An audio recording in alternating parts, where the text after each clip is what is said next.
So friends, welcome to the evening presentation, Going Wild, Repopulating Your Garden with Native Plants.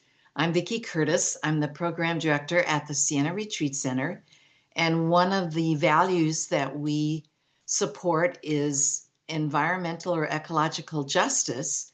And I'm glad that Brandon, who's also a native of the Southeast Wisconsin region, as a volunteer is spreading the word and encouraging us to plant with native plants in our own yards and gardens and restoring prairies, uh, which I'm sure he'll say more why that's important. But last year we offered a program that really underscored the importance of providing habitat for insects, which then provides more habitat for birds. And so there's a whole ecological um, impact of doing this. Brandon is president of the Wild Ones Root River chapter and graciously is volunteering his time to speak with us tonight, but also volunteers his time along with other volunteers through this organization.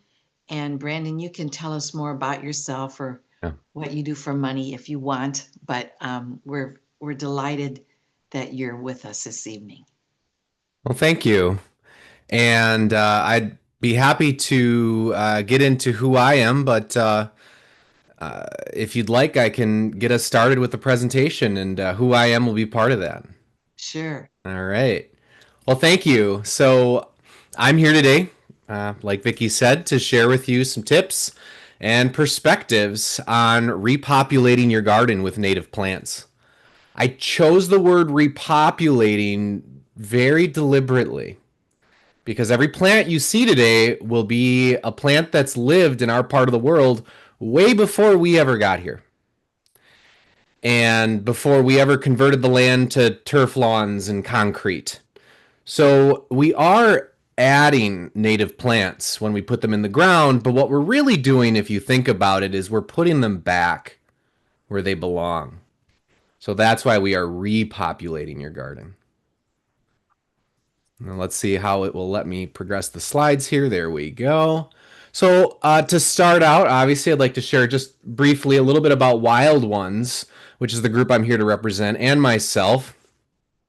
So Wild Ones is a national nonprofit devoted to connecting people and native plants, as the mission suggests. We were founded in 1977 after a handful of people attended a gardening workshop, I believe at the Schlitz Autobahn Center. A woman named Lori Otto was the original leader of our group, and she helped turn Wild Ones into what it is today. And what it is today is 91 local chapters over 34 states, of which I am from the Root River area chapter, which covers a lot of southeastern Wisconsin, including the area where the Sienna Retreat Center is located. So I am the current president of our local chapter of Wild Ones, and I'm also a master gardener as of this year. I do have a little education, as you can see there, some scientific background, but what I'd like to make sure is clear before I get started is that I am not necessarily a seasoned expert in this. I'm trying to be humble in that. I do know a lot, but I think the more the more you know you don't know. And I am well aware of all the things I don't know compared to some of my colleagues and Wild Ones that have been doing this for over 40 years. Think of me more as an advocate for native plants. I'm here to share with you how to find a place for native plants in your life, and there's going to be plenty of technical information today, but in the end, I do want to make clear that my goal is really to sell you on the idea and show you how it can be done no matter what your living situation is. There'll be plenty I don't cover today on the technical side, but I'm happy to share resources with you at the end to fill in the gaps. And let me start out by sharing with you a little bit about how I came to be here with Wild Ones and be so in love with the idea of restoring natives to the land. What you see here is my yard. In 2022, embarrassingly, I had become a new homeowner in a suburb of Kenosha in 2020, in the peak of the pandemic. And after a couple summers mowing my lawn, I was getting really sick of it. I just don't enjoy mowing lawns. It seems futile. I also had some personal life trauma with my family that summer, and so as trauma tends to do, it caused me to neglect things. One of them being my backyard that year. I didn't mow for at least 3 to 4 months. I just couldn't get myself to do it, and so it got overrun. Mostly with weeds, but a few flowers popped up here and there. So by the fall, I finally got the strength, and I got the HOA complaint. So I got out there and started taking care of this mess. I got my mower out and I went to town. I cleared maybe a quarter of my yard before I started looking down as I was pushing my mower, and I noticed all these creatures that were running away from me. Grasshoppers, butterflies, bees. There were a few frogs. Um, there were rabbits. I even found a turtle. Mm. Over the summer, they all made my yard their home, and now I was destroying it. I'm not exaggerating, folks. The thought of it made me nauseous. I went into the house. I told my fiance at the time, I just can't do this. I can't. I can't destroy this thing. But I knew living in a suburban HOA, I couldn't just leave things the way they were. So I thought of a solution. I decided to convert some of the yard into a garden that would give nature somewhere to go when it visited me. Little did I know that later on, the value of this would be that I got to visit it. So I smothered about a third of my lawn that I never ended up mowing, using cardboard, and added these nice boulders to the edge of it so I could argue to the HOA that it was a garden bed. So long as our property had edges to a garden bed, it was considered a garden bed, and so that's how I got around our HOA rules. Even though this thing is about a third of my yard. Then I covered it all in mulch because at the time I thought, why not make it nice and pretty? And it came time to plant seeds. I learned later that this was a mistake, but you live and learn. It was around this time I started realizing if I can plant anything here, and I want to bring in wildlife, that's my goal. What does the wildlife want? That's when I discovered the whole idea of native plants. In doing some research, I found wild ones.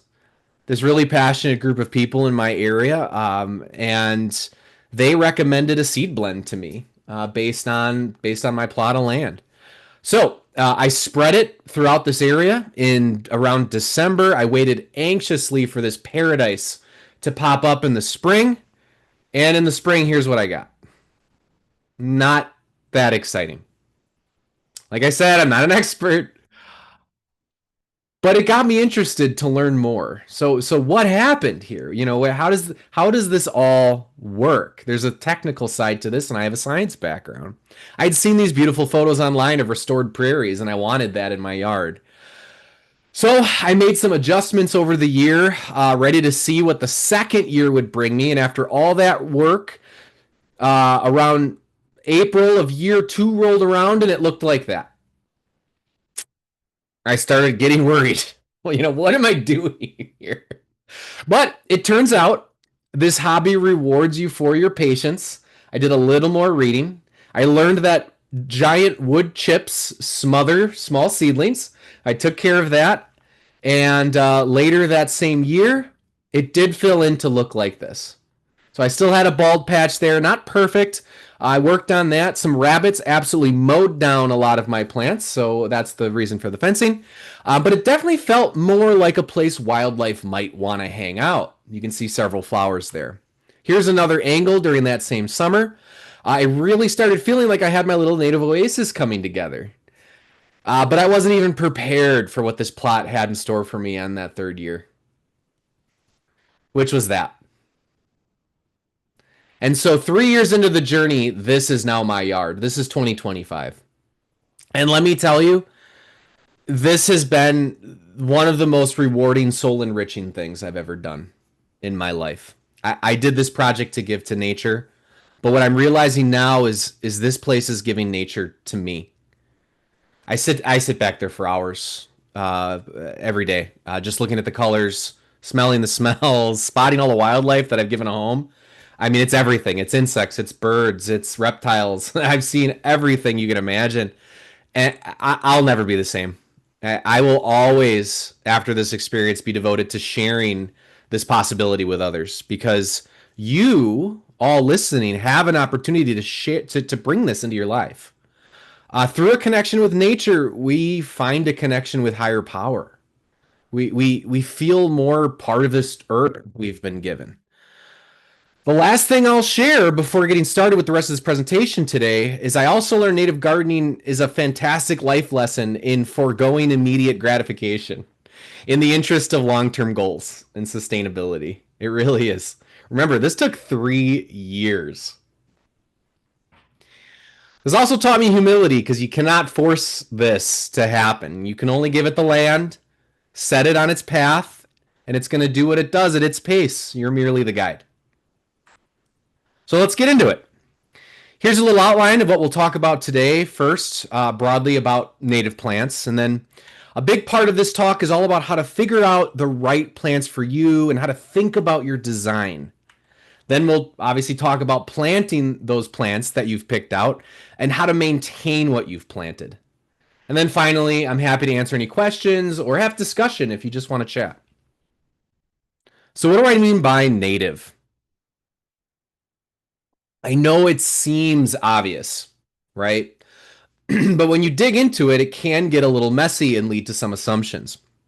By native, we mean a plant that historically always grew in a specific geographic location. Remember, plants don't care about our geopolitics. So to say something like native to the USA, it doesn't mean a whole lot because it's potentially also native to Canada or Mexico. Across the US, we also have plants that are specific to certain regions, smaller regions. The California poppy, for example. You may see it at a garden center. You could probably go to a garden center down the road and find this in the spring. It might be listed as a North American native or a US native. It is not a Wisconsin native or an Illinois native. So it will grow here. It'll happily grow here, but it is not a native. The closest we have is called bloodroot, which is North American native, but it's also a Wisconsin native. But bloodroot also doesn't realize it's in Wisconsin. It's just thinking, I'm in a cool partial shade woodland. I'm happy, right? You can find these in Minnesota, Canada, you name it. The plants don't care about our human boundaries. So it really has to do with local ecosystems. Another technicality to keep in mind is stuff like this. Have a look at that tag. Boy, I wish plants were still $8 like that, huh? I'll briefly pause for you to look at this label and answer this question to yourself. Is this a true native plant? I saw one of you shake your head. No, it's not. And that is why. Cultivars and hybrids will always have these extra fancy names like deep rose or rainbow blue or whatever because they've been specially bred and that's a proprietary name. They've been bred to have more blooms for longer or to have deeper colors or maybe even different colors. And that's great. I'm not saying these are bad. I'm just saying to make sure you understand what you're getting. True native plants have their historical genotypes that match what's found in nature. And so for all you know, these plants, the slightly different color or blooming schedule may not match up with what the wildlife have come to expect of it. And that can cause issues. It can. I'm not saying it does, it can. So, why native plants? I probably don't need to spend too much time on the why today. I assume if you came to this talk, you're probably already sold on the why. But if you'd like to understand the broader impact of bringing these plants into every property we can, as Vicky mentioned, I highly recommend this book by Doug Tallamy. In the book, he talks about the idea of each of us pitching in to create these little homegrown national parks in our yard that no matter the scale on your own personal property, if you look at the aggregate of all of these properties that could provide little patches of nature, on the whole, we're providing a very large ecosystem for wildlife, right? And so there's a huge benefit to nature by doing that. But also, pollinators need you, and you need them. Whether or not you personally enjoy seeing these bugs around, some people are not bug people. Without them, we don't have an ecosystem at all. They support everything. Without insects, we don't have agriculture. We don't really have a planet that can support human life. So let's help them out. I think they're cool. And while you're helping them out, you will see other benefits. The plants will be beautiful, but also native plants have adapted to the landscape that we live in. And so they're extremely hardy and they provide a lot of benefits. And you can see by this graphic just how deep their roots can travel. And this has benefits in improving soil stability, reducing fertilizer runoff. This improves soil quality because it adds organic matter to the soil. Um, helps structure the soil, and these extensive roots help reduce flooding. So, if you have any areas of your property that you're dealing with flooding, certain native grasses are a great solution to that because they're very good at drawing up moisture and also adding porosity to the soil so the water penetrates further down. And once these plants are in, they're very low maintenance. You're not tending to these constantly, you're not watering them. You never need to be watered when your roots go 15 feet into the ground. You're also going to be pretty good at outcompeting most weeds because weeds don't have 15-foot roots. And now it's time to talk about picking the right plants for your living situation and your goals. Someone pointed out to me showing this presentation around that the 3 eligible bachelors game was actually called the dating game. Sorry about that. That was before my time, not the newlywed game. But hopefully you get the idea here. The first thing you want to do on this journey is figure out the conditions of your growing space. I want to caution everyone to avoid the temptation of getting really excited this spring and just heading out to the garden center and trying to pick out the native plants that you think are prettiest. I know that's the way it works with your typical horticultural variety, but with native planting, that can be a road to ruin. Remember, native planting is an exercise in patience, planning, and foregoing immediate gratification for those long-term goals.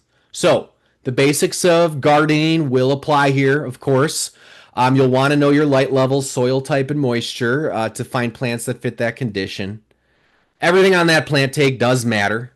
You'll also want to understand how much space you have available because a lot of natives like to spread and some don't. And so the space and the spread and the layout are going to matter a lot. And then also think about what visitors do you want. If seeing wildlife is your goal, then this is a huge consideration because you can't put every plant in there. And the plants you pick could completely change what wildlife chooses to use your garden. And those are just some examples, obviously not limited to. I'm a big hummingbird guy, so I have cardinal flowers all over the place, for example. I want to share with you how I would categorize the different levels of, let's call it opportunity, to add native plants to your life, and how it's my opinion that there's no situation where native plants aren't a good option. There just isn't. I don't care if you don't even have a yard. Patios and balconies have room for pots of dirt, and pots of dirt have plenty of room for certain native plants. Obviously, those plants I showed with 15-foot roots won't be great, but there are plenty of drought-tolerant and shallow-rooted plants that are happy to call a pot or a planter box home. And we'll talk a little bit about that later. So then the next step up would be little garden beds. Often you'll see these wrap around a house. These type of gardens are great options in urban places. You'll see these all over inner city Chicago, actually, and a few places in Milwaukee I've run into these. Bayview in Milwaukee has a ton of these. I've seen some great gardens in inner city Kenosha and Racine too, actually, come to think of it. If you plant these decoratively, we just call them pocket gardens. If you plant mostly prairie plants in them with grasses and more of a messy fashion with the goal of giving ecosystem benefits. Then you get to brag about having a micro prairie on your property. And so obviously my priority would be put in a micro prairie, but obviously we don't want to let the perfect be the enemy of the good. And so a pocket garden is great too, if it's native. Some of you might live in the suburbs under an HOA. That's my situation, as I mentioned, and it can totally work. It helps in these situations if you put more effort into aesthetics, like nice borders around your edges of the gardens, boundaries, like you saw with my boulders, trimming a lot, edging. At the end of the day, though, the main message I have about HOAs is to work with them, not against them. HOAs aren't going anywhere, folks. And we don't need them to think native planting is the enemy. Natives are beautiful. They're gardens. They aren't hurting anybody. Wild Ones actually even has a resource page for you if you live in an HOA to help navigate it. So check that out. If you need tips, just look up Ordinance and HOA Help, Wild Ones online. My tip to you is consider joining your HOA board if you have one. Maybe they just need the right knowledge and influence, and this could help your neighborhood. Think of how to be a helper rather than an antagonizer, and you're probably going to gain ground with your HOA. Finally, some out there are looking to really dive deep and do things like convert entire turf lawns around their property. Changing the scale changes a lot in how you approach the gardening. Typically, you're not getting on your hands and knees as much, and you're not doing as much fine tuning of things. Preparing large plots of land is pretty tough because you aren't doing this with a shovel. You're probably bringing in equipment and maybe using chemicals like glyphosate to kill the lawn. You're focusing more on the overall layout and probably thinking mostly about ecosystem benefits rather than making it look like a botanical garden. Because maintaining something that primped and proper at that kind of scale is an incredible amount of labor. Once you have your land space worked out, this is the space I'm going to plan to plant in. The next step is to truly understand the soil that you're working with. This triangular chart here is something the USDA publishes to help describe the different types of soil. And you can actually do a fun little experiment in your own backyard to figure out where your soil falls within it in terms of describing what type of soil you have. It's called a jar test. Here's how it works. Grab a sample of soil from your garden. Make sure to dig a little bit. I would clear maybe about 6 inches of the topsoil and then grab a sample. The reason for this is the stuff at the top of your soil is probably pretty full of organic stuff from dead plants, and maybe you threw in some garden soil from Menards, whatever. You don't want to test that stuff. You want the true soil that the roots are going to be really digging into.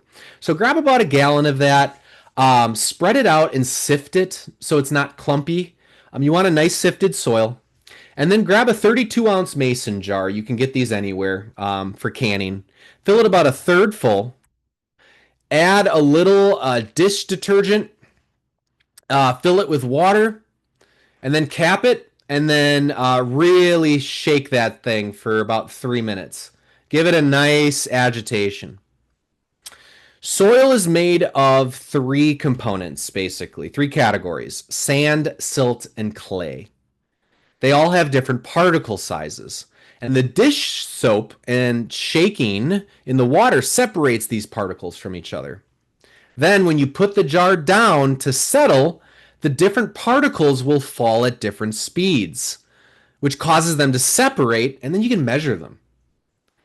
So in this example that you see on the screen, we've got about 70% sand, 23% silt, let's say, and 5% clay. So it'll look something like that. I can warn you, it won't look quite this neat. This is obviously a good example. Usually this can be a little blacker. But with that a composition, we can now find it on the chart. And it's right there. So what we have in this particular example is sandy loam. If you didn't follow how that triangle works, that's okay. It takes a little getting used to because you got to find the intersection of 3 points. On this, I'm just sharing with you that this is out there. There are lots of guides on how to use it. So knowing your soil type will help you know what plants will thrive in it and which might struggle in it. So this is a good test to do really in any garden, whether it's natives or not. Another way you may see the land in your area described is what's called an ecoregion. Ecoregions are created by the EPA to try and categorize areas of similar land conditions and local ecology. This becomes important if you're doing actual habitat restoration as opposed to simply doing some gardening, but I figured it was still interesting to know. So, especially because here in southeastern Wisconsin, we're partially in ecosystem 53, but do you see that little stretch of brown coming up from Illinois where Racine and Kenosha are? That's because some of our area has characteristics that are much more similar to the soil and ecosystem down in Illinois. Isn't that interesting? And so it just has to do with the way that Lake Michigan historically deposited materials in this area, how the land has been used. We're a little more sandy in this area, whereas the rest of the state down here is more forested and higher in organics. And so we're batched down there with ecoregion 54, which is called the Central Corn Belt Plains. Now, some of you may not live in 54. You can figure out exactly what your ecoregion is. Our website has a page where you can even type in your exact address and it'll tell you everything about what ecoregion you're in. So don't get too distracted by this. What's most important is the soil, the light, and the moisture conditions of your property, but this is still interesting information to know. You can look up your ecoregion where you live and find a lot of resources on what might grow best. So have a look at that. It's really cool. All right, we've done all our homework, and now we know exactly the conditions we have at home to put our plants in. Now it's time to find the plants that fit the space. In gardening, we call it right plant, right place. You may have heard that term before. Here are the different categories of plants I'd like you all to think about. These are what I'm going to talk about today. There are more, obviously, but these are the major categories. Now I'll share more details with you about how to think about placing plants from each of these categories into your space. But as I talk about some of these plants, you're going to hear me mention some characteristics that you aren't usually going to see on your typical plant tag. But there are important things to consider when adding these plants to your space that you'll want to make sure you understand. Here's an example description of this is a shooting star, one of my favorite spring ephemerals. And so a major consideration for native plants are how aggressive they are. How quickly do they grow? How much are they going to take over a space? Sometimes we'll call these plants bullies because they bully the plants around them. Sometimes in descriptions like you see here, you'll have to really dig to get an idea of whether or not a plant is a bully, but usually there's some context clues. And in this case, a slow grower is never going to be a bully, right? Also crucial, and I would argue probably even more important than the site requirements, is the tolerance of the plant for conditions outside of its ideal range. I'll get a little more into that later, but almost every plant, when you buy it or research it, it's going to have a specific, a soil type and moisture, but that doesn't necessarily mean that's the only place it will grow. In this condition, in this situation, the context clue, which is really esoteric, I grant you, is urban approved. I love that term. That's funny to me. Urban approved means the plant will do well in urban environments. And the assumption is in an urban environment, the soil is just terrible, right? And so that's a context clue. It's very ambiguous, but this information tells us that this plant is not tolerant. It needs its actual ideal conditions to grow well. Then finally, the seasonal behavior is important. This plant might be pretty, but it's a spring ephemeral, meaning you get to look at it for 2 weeks and then it's gone. So bear in mind if that's what you want or not. Maybe you do. Spring ephemerals are very important for early season pollinators. Some natives don't only have blooming seasons, but they also have particular fruiting cycles or seeding processes that you may want to consider in your design, or frankly, maybe they're ugly. I find milkweed pods to be ugly. And so those are something that I plan for and I consider in my garden, right? This is just an example opposite of the shooting star to give you a comparison. Goldenrods are known to be bullies, some of the worst bullies. They're great plants, you need them, but they are bullies. Naturalizes is a great euphemism. That means it makes itself at home. So they're aggressive. This is an example of when you're going to see those beautiful yellows that the goldenrod gives off. So that's its seasonality. Not too complicated there. And then in terms of tolerance, if you ever see the phrase found in roadside ditches, you can safely assume the plant is pretty tolerant. And so those are the kind of context clues to look for, or frankly, just flat out Google, how tolerant is XYZ plant, and you can usually get to the bottom of it. The funny thing is, I've actually seen goldenrods sticking out of concrete to give you an idea of just how persistent this plant is. It's great for beginners. It is a very valuable plant to pollinators, also very aggressive. So let's get to the plants, and starting with monocots. Why didn't I say grasses? There are actually a few categories of plants in the group of monocots that get called grasses. They're not all true grasses. And here's a little rhyme to help you remember the three types. I don't know if you've ever heard this. Sedges have edges, rushes are round, grasses have nodes all the way to the ground. I like cute little rhymes. I used to use them all the time to study in college. This just means that sedges have triangular stems, usually. Or a geometry to their stems, so you can feel that they have structure when you roll them in your fingers. Each blade of a rush, which I should have had a zoom in here, is literally completely round. It's a complete circle. And then true grasses have little notches on them called nodes. Those little elbows there you see, and that's where their leaves attach, and those go all the way to the ground. So these monocots are important, and they're often overlooked by people new into native planting because they don't produce pretty flowers. But they are essential keystone species for prairies, meadows, forest edgelands.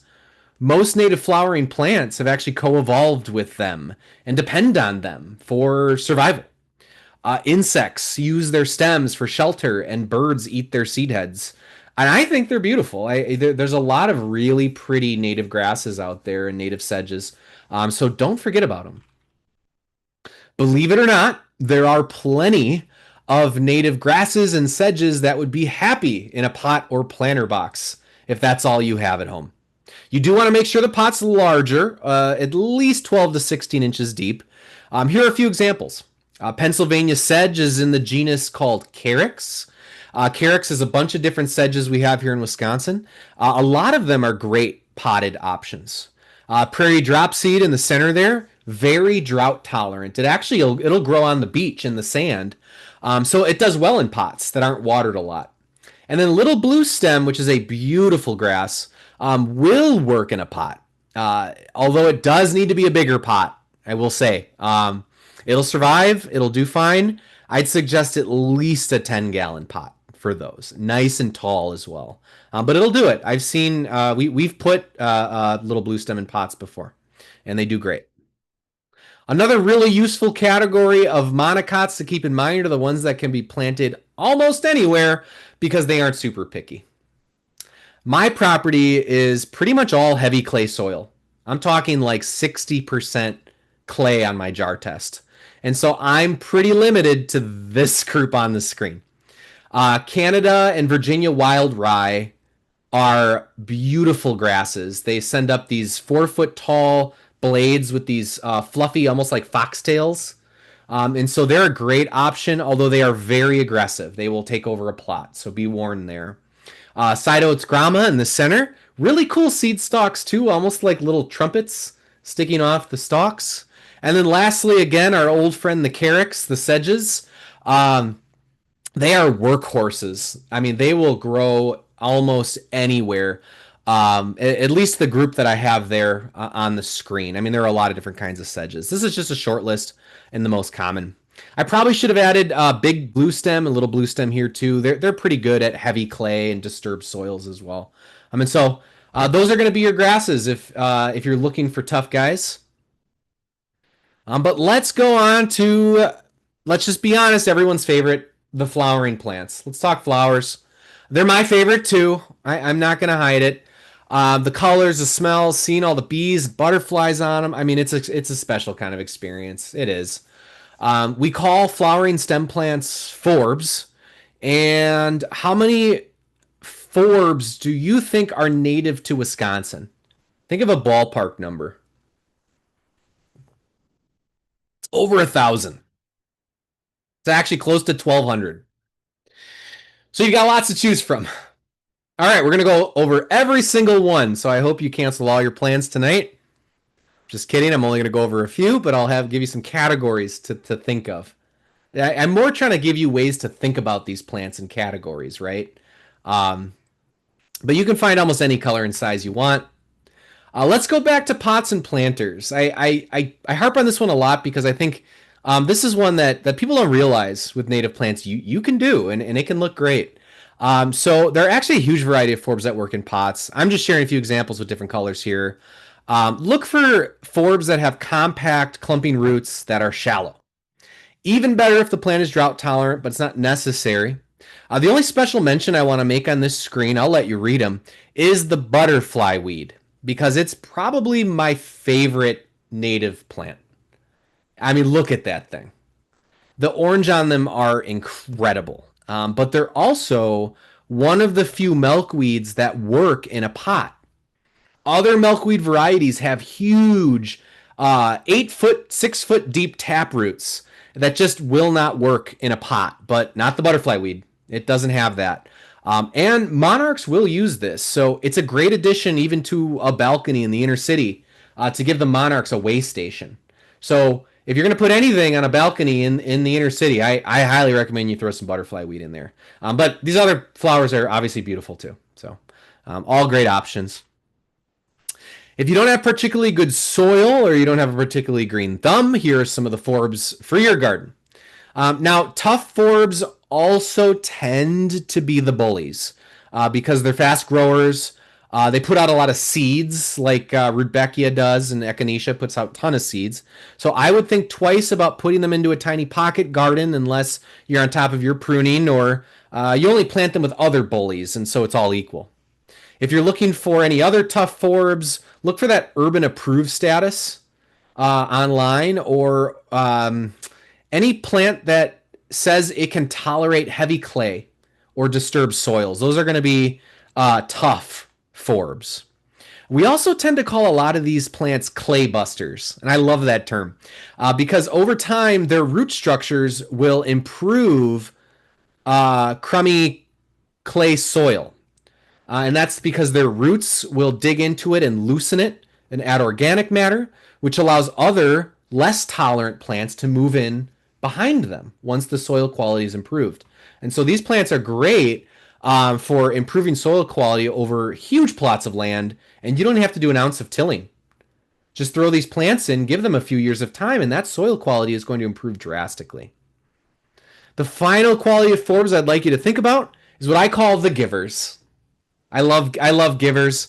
It's not that the other plants aren't givers, but these are particularly giving plants. They have extremely high ecological value, either because they provide crucial food and habitat for a large number of species or specialist species, like bee balm and Joe pieweed, very important for the rusty patch bumblebee. Or in the case of prairie clover can fix nitrogen into the soil. So it actually adds nutrients to the soil as it grows. Plants that flower early in the spring or late in the fall, those are also really important givers because the shoulder seasons are usually really food starved for pollinators and for birds. And so those are crucial to support wildlife during that time of year. I think every native garden should try to have early spring and late fall blooms if you can. Those tend to be the time when our wildlife are starving. They don't have a lot of options. So think about that. And then, like I said, I had to give special mention to the cardinal flower. Other than butterfly milkweed, I think it's my other favorite flower because I love hummingbirds. I can never get a hummingbird to my feeders, but I gave up on feeders and I just put cardinal flower everywhere, and now I get hummingbirds every year. So just do that. Obviously, the plants I shared here don't just fall into one of each of these categories. Some fall into many. This is a way you can think about these plants when you're trying to make out a plant list. Make maybe a matrix of yes or no answers for the different qualities you'd like these plants to have. Maybe potted doesn't matter to you, but you could replace that category with another, like, say, shade adapted, and compare these features and find some of the best options for your garden. It's a good way to look at these things. Now we're moving on to the more heavy duty plants that when you add them to your garden, they're probably there for the long haul, unless you do some major surgery. Starting with vines. The value of vines are that you can fill in vertical spaces where a bush or a tree just aren't going to work. Like a trellis, some kind of arbor or something of that nature. They also fill in pretty fast. You can expect most vines to grow multiple feet in a season. So, if you're looking for native plants to give you some shade and fill in some space, here's some vine options for you that I personally find special, each in their own ways. Grapes are just cool. It's kind of cool to have grapes in your yard, and they're native. And they will grow here. Trumpet honeysuckle, very pretty with those reds. Also will attract hummingbirds. And then I have a clematis in my garden that it's only on its second year, and it is 6 feet tall and 4 feet wide. And with as cold as it's been, it's actually still got blooms on it. And so it's a great option to provide late season food for pollinators and other creatures. So those are my favorite vines. The next step up from vines in the permanence level would be the shrubs, right? We think of shrubs a lot, I think, and we think of like boxwoods and all those other, garden store variety, woody perennials. But there are a lot of native shrubs that do the same work as your boxwoods, but actually provide ecological benefit. The only reason I pick on boxwoods is they provide almost zero ecological benefit in Wisconsin. They just don't do a whole heck of a lot. And so if you're looking to add shrubs for privacy or for edging in your property, consider some native shrubs. They're going to provide a lot of ecosystem benefit. There are a ton of shrubs that can fit pretty much any condition, wet to dry, shade to sun, 4 feet tall, all the way up to something like a pagoda dogwood, which basically looks like a tree. Compared to vines, which are a little more niche, I don't think there are many conditions where you shouldn't at least add a few shrubs. They provide a huge ecological benefit. Visually, I think they're a really nice anchor that you can plant forbs and grasses around, and they're low maintenance once they take root. I suggest you don't just look up the flowers, look up the berries. The fruit are a big part of the visual appeal, like with the serviceberry, and the mammals love picking at them. And so, and birds, and some shrubs also, how do I want to say this? They provide what we call winter interest. You ever heard that term, winter interest? Maybe you have. That just means that whatever form the plant takes in the winter is pretty to look at. It's a nice feature poking out of the snow in the winter, and that's why the red osier dogwood in the upper right there is my favorite native shrub because come winter it looks like that. I have a whole row of these in my backyard, and in the winter it's fantastic. I actually trim some of the branches off during the holidays, and I use them for indoor decorations. I do little crafts with my niece and nephew because they're just the reds are so vibrant. It's awesome. Highly recommend.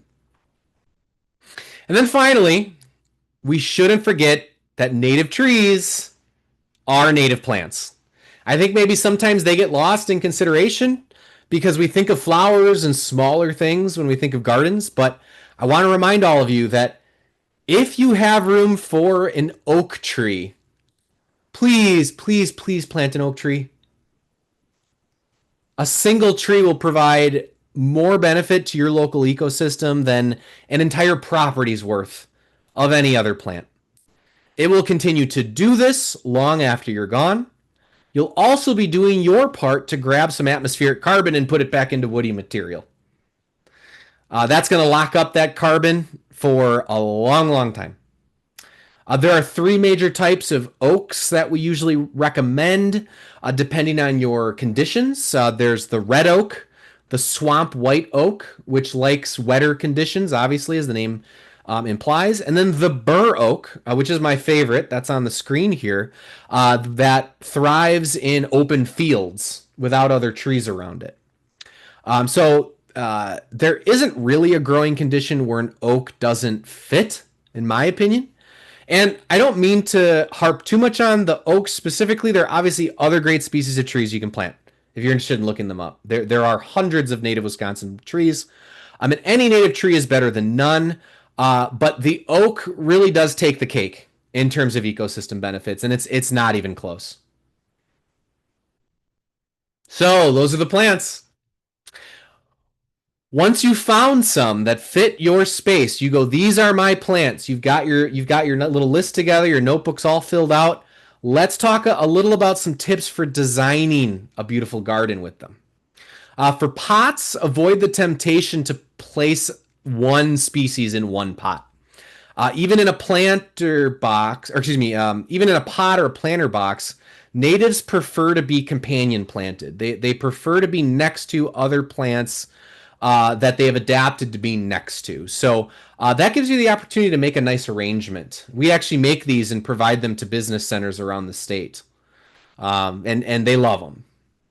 They unfortunately tend to die because they're not watered, but if they do get watered, they have a lot of staying power. For pocket gardens, you want to focus on visual structure and editing back a lot. Don't go overboard with the species. They can easily get crowded. Keep an eye on the final heights of your plants. One of the things I think is another novice mistake is not putting the tallest in back. Visually, you want the smallest in front, tallest in back. It seems obvious, but sometimes that can be forgotten.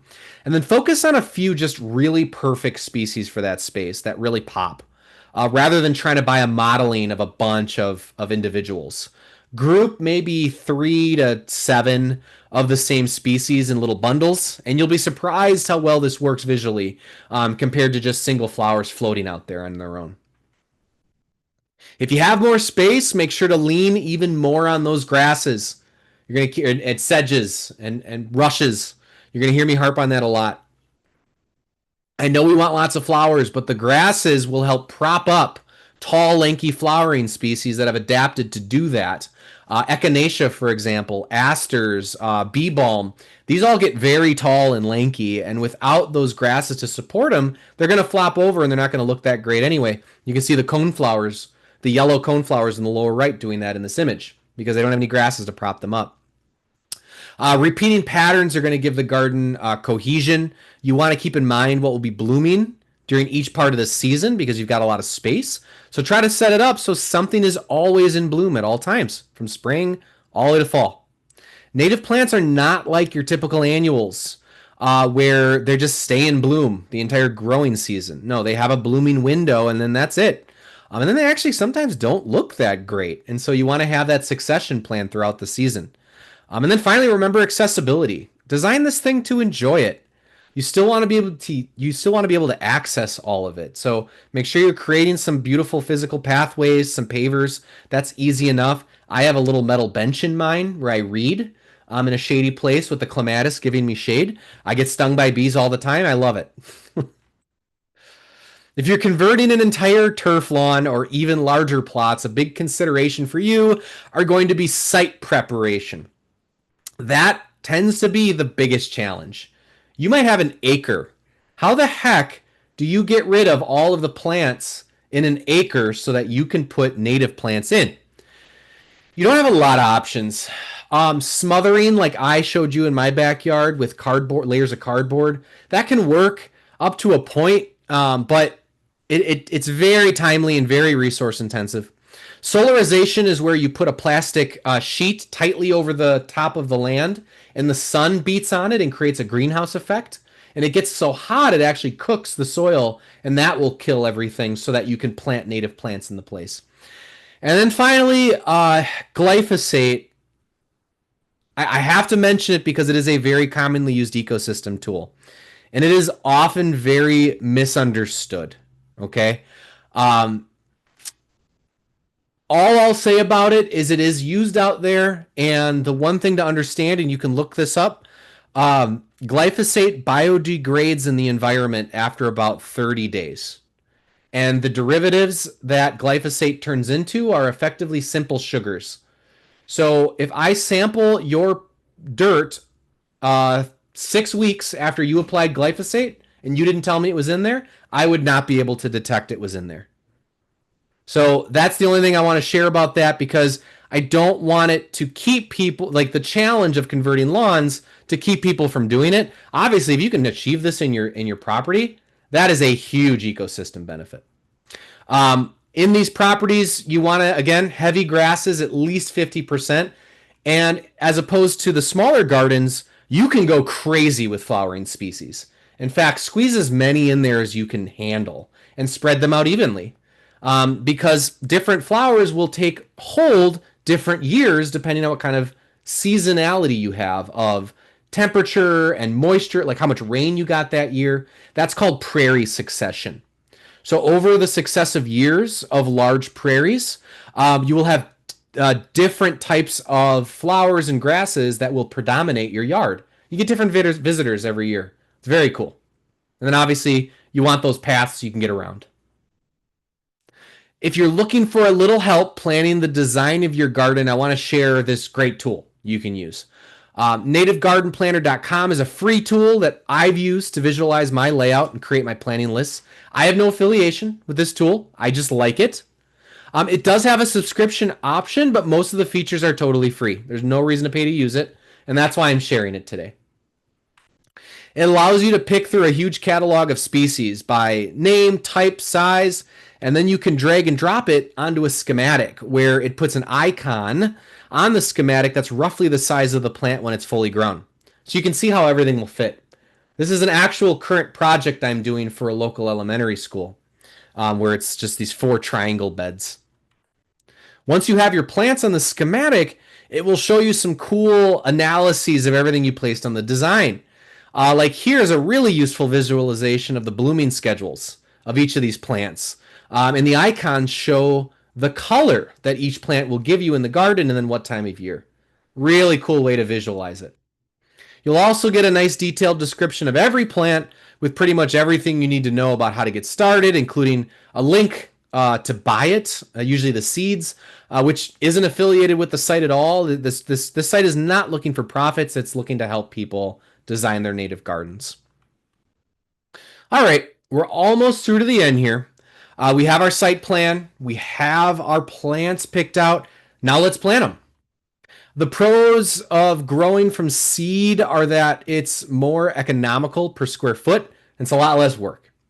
What you sacrifice with seeding is that you aren't getting any guarantees, because native plant seeds don't work like putting a cucumber in the ground. They won't all germinate right away. In fact, most Midwest native plant seeds have adapted to go through what's called cold stratification before they'll sprout. That means they need 6 to 8 weeks below about 45 degrees. Most also need sunlight to trigger germination. So I like to use this as an opportunity to remind people you don't bury native plants in the dirt. You have to spread them over the top or they will not germinate because they need that sunlight. This is how you can manually cold stratify seeds indoors. Most people know how to do this, but I like to share. It can slightly improve your germination rate for your seeds as opposed to just spreading them outside in the winter right out of the bag. So mix your seeds with a sterile medium like peat, vermiculite, what have you. Squeeze it really well. You want it wet but not sopping. Put it in the fridge for 8 weeks. And then in the spring, spread it evenly on the top of the soil. And then keep it moist. Your germination rate is going to be improved by around 30%, I think is the accepted amount on average, compared to just spreading it straight from seed. The other benefit of seeding is you can find seed blends that are fit to different conditions. You can see some of them. Lousy soil. I love lousy soil. Those are the tough ones I mentioned earlier. These seed mixes can take some of the homework out for you if you're less concerned specifically with a particular species and more just with fitting plants to your growing conditions. These pre-mixed seed blends do have your back. Lots of different companies make these. So nothing special about Prairie Moon other than they are a good provider.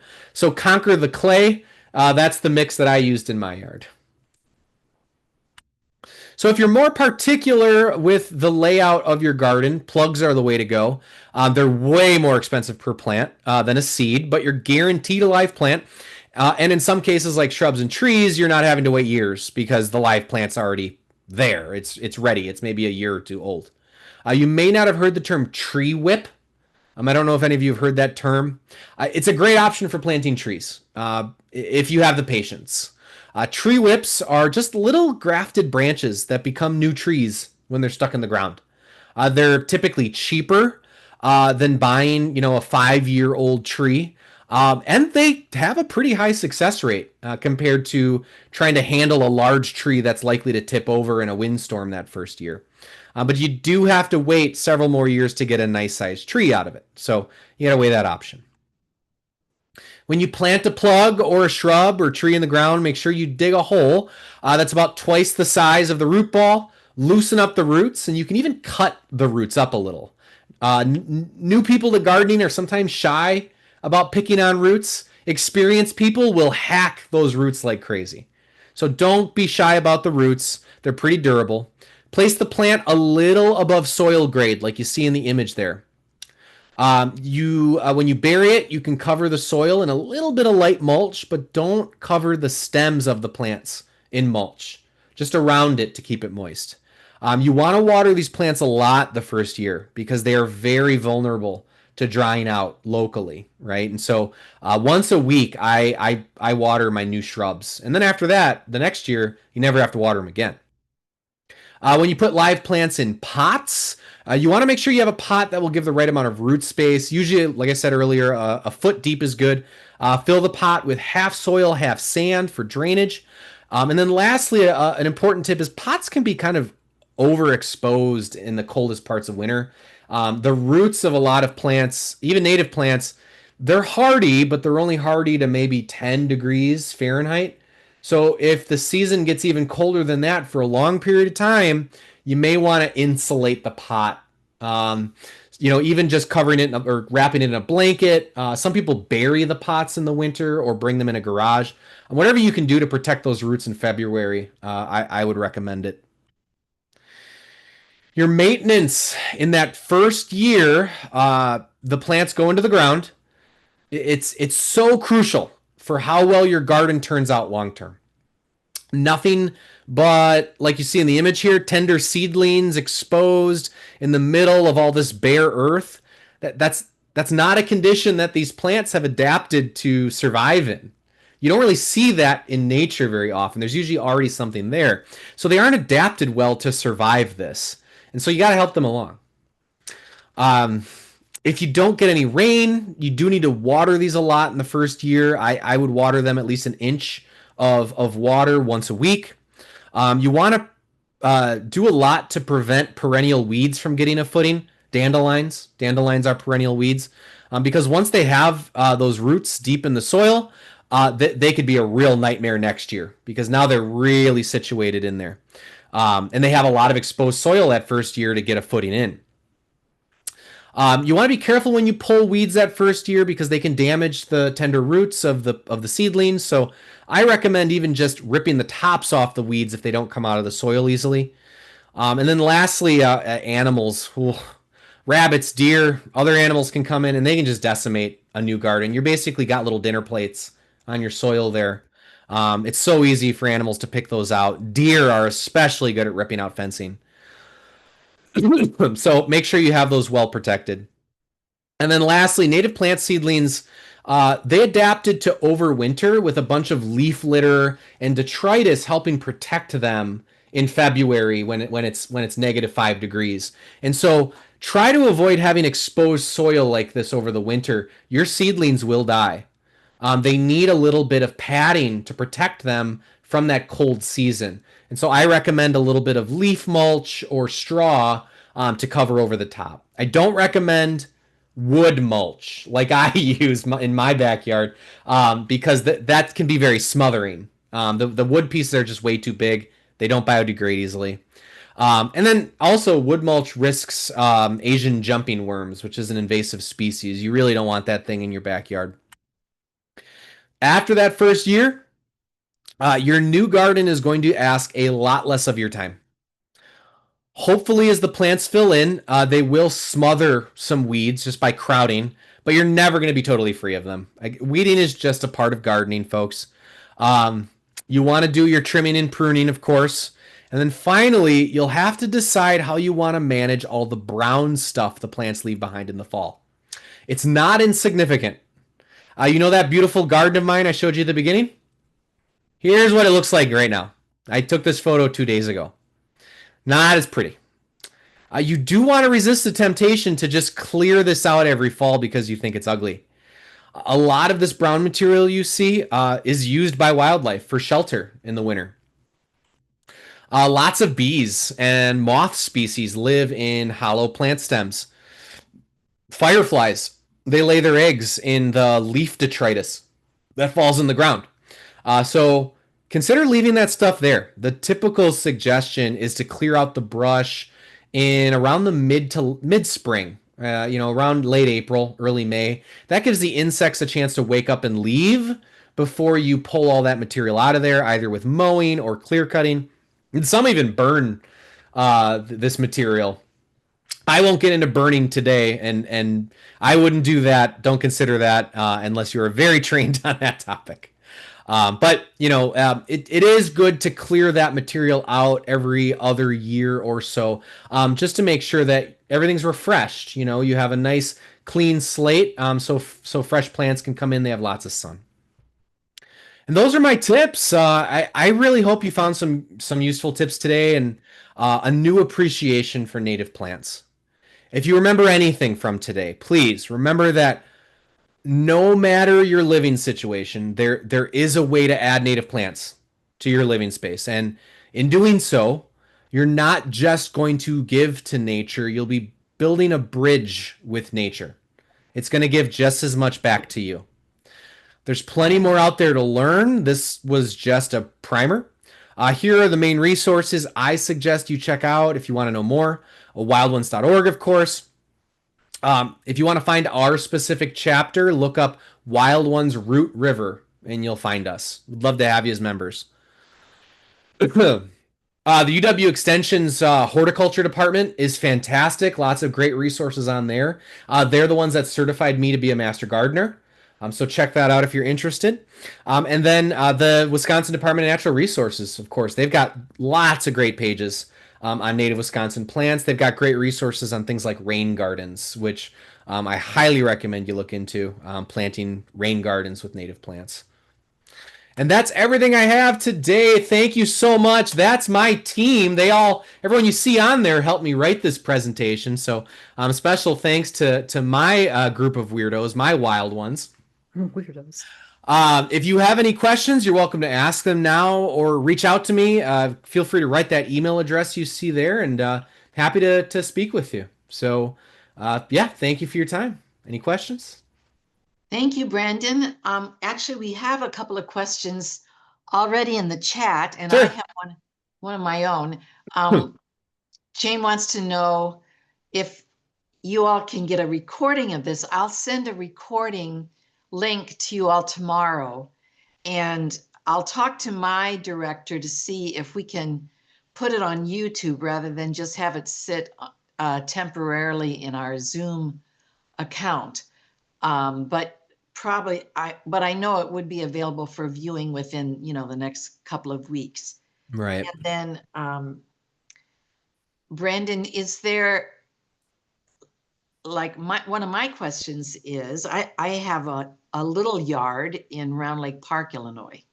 And so I'm not I'm very committed to wanting to do this, but I'm not a data oriented kind of person, so I would love to hire someone.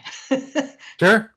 And is there, do you know, is there a Wild Ones chapter in the Round Lake Beach area, or how do you suggest I find somebody?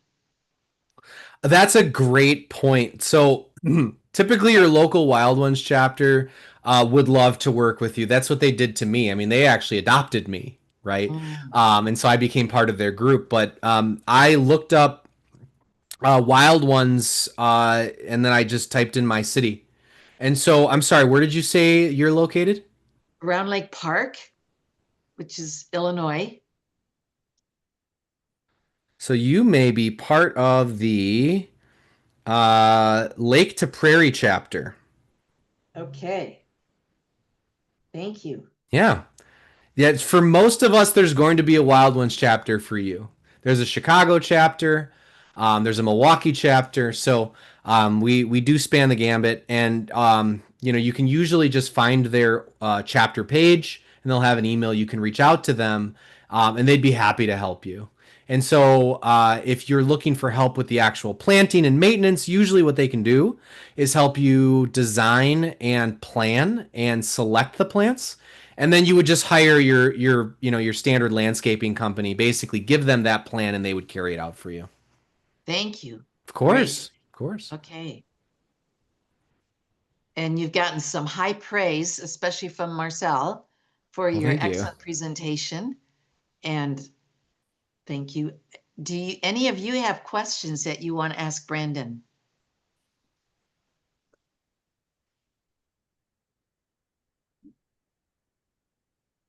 Or we'll just all watch the recording again. Yeah. Anyone have particular birds or butterflies they like to see in their yard?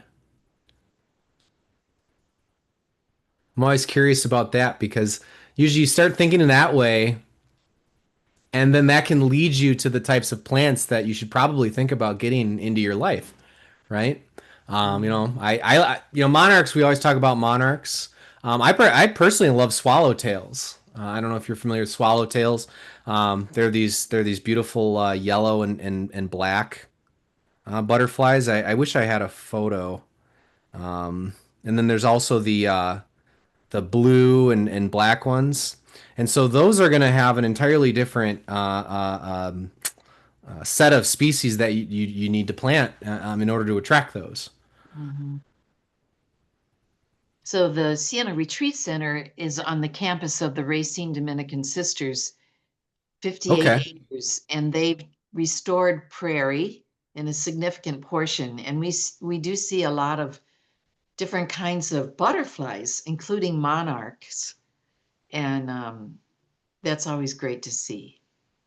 Yeah, and monarchs are particularly important for us. And I'm sorry, I was trying to think of the family of plants that you need to put in for swallowtails. It's the parsley family. Like Queen Anne's lace and carrots and dill, like they'll attract those. Monarchs that migrate, they migrate up the corridor along Lake Michigan. And so Mm, as they go along the shoreline of Lake Michigan, they obviously need way stations to stop and refuel and rest or park up, lay their eggs. And so everywhere is important for the monarchs to have habitat, but in particular for our region, we have a special responsibility to ah, give them a place to roost. And so I think everyone should have some amount of milkweed in their property because it's just so easy to plant too. It's just like it wants to be there. So, ah, let's get some milkweed in there. Let's give them a place to stay. good to know, because we're right on the lake, There you Lake go. Michigan. Yeah, Yeah. exactly. Anything Anyone else, else have folks? anyone else have any questions, comments? Can you hear me? I can hear Yes. you, Marcel. Okay, I just wanted to say thank you. Not only are you a walking encyclopedia of knowledge, but you have exceptional presentation skills. Exceptional. Thank you. Like just your speaking and making it fun and making jokes. I muted my audio so that you wouldn't hear me responding to you Oh, thank and you interrupting your for presentation, but all of that. this was just one of the best I've ever heard. Vicky, I also was fortunate enough to attend the Ptolemy Oh, good. what seminar, Ptolemy webinar. last year. Yeah, Yeah, webinar. And I got to tell you, Brandon, you are every bit as good as him. I that's swear. true. Your He Thank you. charges a presentation. lot more money than you do. Okay, well, Yeah, but I'll I'm need to look thinking, him up for some tips. Brandon, you could start selling yourself just like Ptolemy does to other places. Still volunteer for people like us and for the Sienna Center. But honest to God, you are just so good. And Vicky, thank you so much for these webinars. They're just so helpful and Good. hopeful. Yes, That we can change the world 1/2 acre yard at a time. that's right. Good. I So really thank you very appreciate the much. kind words. Thank you. Oh, thank you so much. Okay. Jane, you have any comments or questions you want to share? I just thought it was great. I live on the other side of the lake in Michigan. Okay. And Oh, so I know we have a Wilds One chapter here, so I'm going to check into it. But I have a good. backyard, like an acre, that I want to convert. So I Excellent. don't know.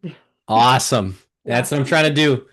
All right. So Let's your get the word advocacy out. was effective this evening, Brandon. Beautiful. If I can get one more plant in the ground from this hour and a half with you all, I did my job. You definitely will. Thank you. All right. Well, thanks again, Brandon. And thank you, Jane and Marcel and others who'll be watching later. We appreciate your own commitment to the earth. All Have a right. great evening. Thank you. Take care. Bye-bye.